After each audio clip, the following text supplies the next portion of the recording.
Sveiki visi.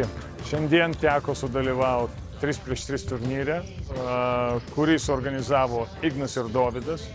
Didelis ačiū jiems už jų iniciatyvą, už jų norą prisidėti prie sunkiai sergančių vaikų bei jų šeimų.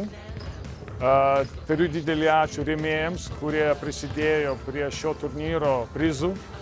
Ir be galo malonu, kad tokie jauni vyrukai organizuoja, daro ir nori atkreipti žmonių dėmesį, darydami tokius gražius darbus. Tai idėja kilo tuomet, kai mums mokykloje vienas iš kaip mokyklos baigimo dalių yra reikia suorganizuoti kažkokį projektą ir mes nusprendėm, kadangi daug kas iš grupės domisi krepšinio, tai ir patys esam dalyvavę tokiuose turnyruose, tai tiesiog norėjome patys tokį renginį suorganizuoti ir tikrai kažką taip nuoširdžiai ir rimto padaryti.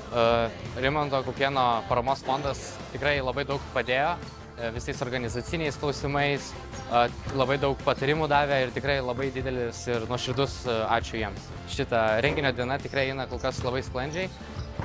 Vaikai irgi matosi įsitraukę, stengiasi labai ir tikrai labai gerai žaidžia iš tikrųjų.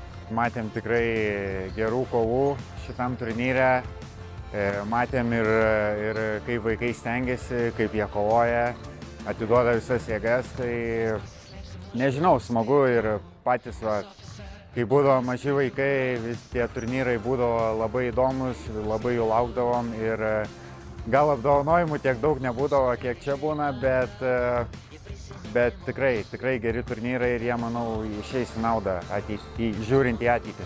Didelis ačiū tiem, kurie sudalyvavo šiandien, kurie tokiu būdu prisidėjo prie mūsų veiklos, prie mūsų misijos. Ir žemai lenkiu galvą prieš visus rėmėjus ir visus dalyvius bei tėvelius, kurie rado laiko, prisidėjo vienaip ar kitaip prie šios gražios iniciatyvos. Didžiausi linkėjimai.